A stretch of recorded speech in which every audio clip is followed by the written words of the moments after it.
fantastic. As an actor, you inhabit so many different lives. It It's is. exciting, but it's also really tough. I mean, for me, your transformation in Veere the Wedding was also a difficult thing because, again, you're playing someone who's clearly not from your comfort zone, right? Not You're at all. a very Yeah. rich, uh, Yeah. snobby kid. I mean, not so Yeah. snobby. She's quite nice, but a Yeah. rich kid basically. Yeah, I So think that niceness was just basically my inability to be a snob. That's actually what it was. I but yeah, I actually, very strangely, ma'am, now that you say it, I have to say to you that Veere was amongst the hardest parts for me to play, because I think what has happened with me is that weirdly, like for typical actresses, the glamour zone is their comfort zone, right, and when they get out and they do the non-glamour thing, that's the big, like, oh wow, you stepped out of your comfort zone and you did all this. I but think for no, it's me, the opposite. it's the opposite. What has become the comfort zone is actually these really gritty Yeah, parts, whether it's a Nilbate or an Anarkali, or even in, even in some sense, Ranjana and Bindiya is a very rooted character. right. It's very earthy. Um, uh, for me, and at some level, even Rasbhari and uh, the characters I played in Rasbhari are very desi rooted Yeah, characters. yeah. So I take to that very quickly. Though I was terrified of Veere the Wedding. I existed, I shot in a state of terror, and I used to tell Ria that you've ruined my life. I mean, for me, all my acting just got out in bloody wearing those clothes and doing that makeup, and I just couldn't. I mean, it was like a torture. But it was great because I think that everyone was like, you've never looked like this before. And I was like, yeah, I have never felt like this before. And I'd never done a role where there was so much prep was about dieting and Right. about losing weight and about looking a certain way. And then I just told myself that, Swara, when you're willing to go to Ara and go to dance troupes and go in the middle of the night and watch these shows sitting alone with strangers and all these men around you, and or in Nilbate you're going to Agra and you're like, spending the days with these ladies who work in homes and walking with them everywhere, then I mean, you should just look at the dieting Yeah, and the part of your job. gymming and the body as your prep work. Yeah. That's all it is, and that's what I did ultimately. And I think it was great because it really opened.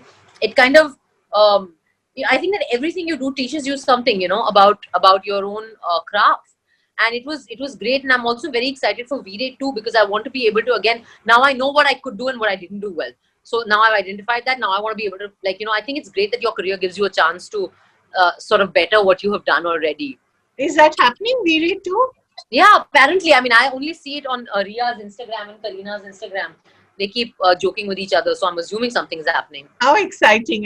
But of course, the trouble with doing a movie like that is that even in your orbit, I hope not soon, it will be written that she did the first, perhaps, masturbation. Not even the first, but she pleasured herself on screen. Well, I think I definitely introduced the vibrator to the mainstream Yes, Indian scene for and sure. of course, it has astounded people globally, as if women don't pleasure themselves.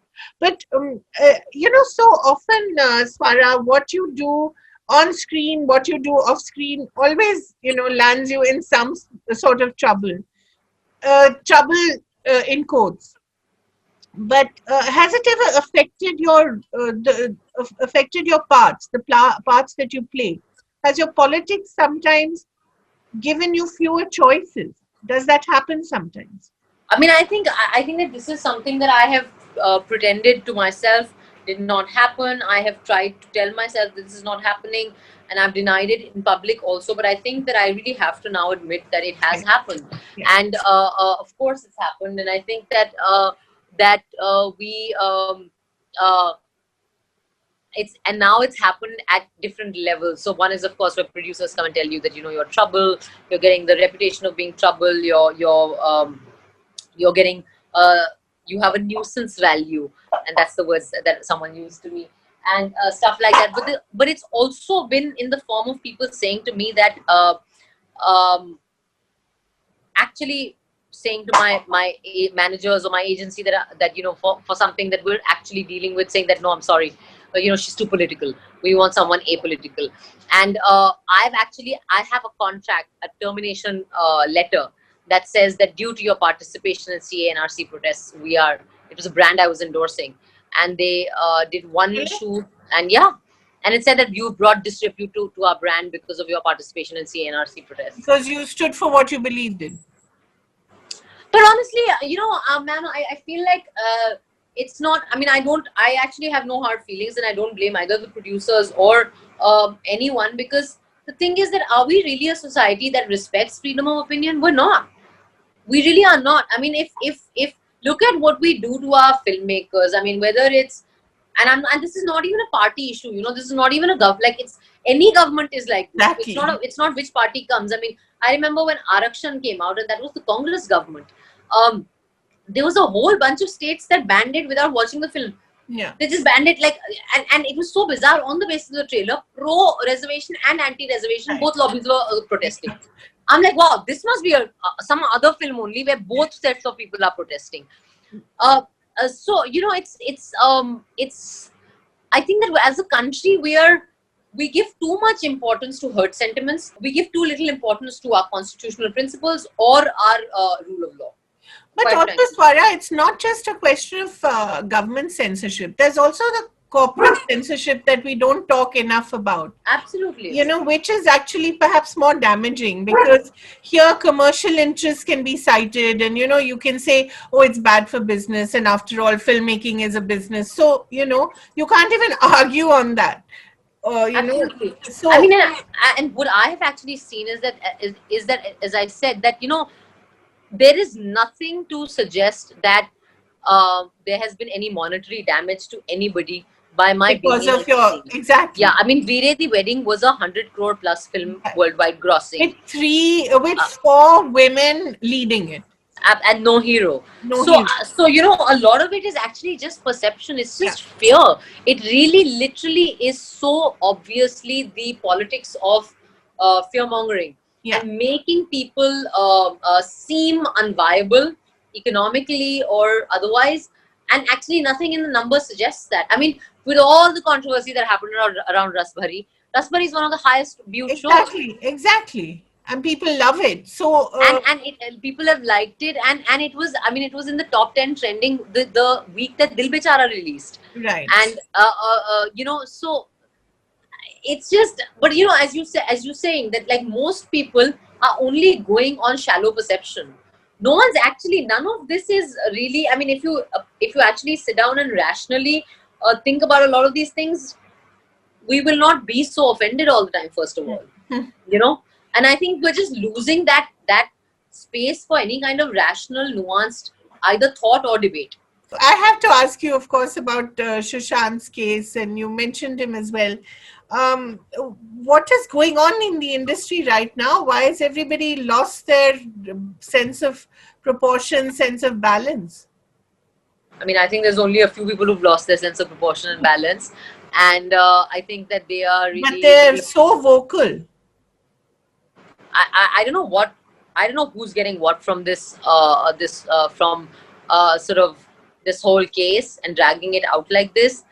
But as I've said, and I've said this publicly, that we cannot be in a situation where we as an audience assumes the role of jury and judiciary and justice. I mean, there is a process in this country, and I think that actually the role that the electronic media has played in this whole thing, and to some extent certain print outlets as well, has been so damaging, and it has been absolutely shocking. Actually, it's inexcusable, and I think that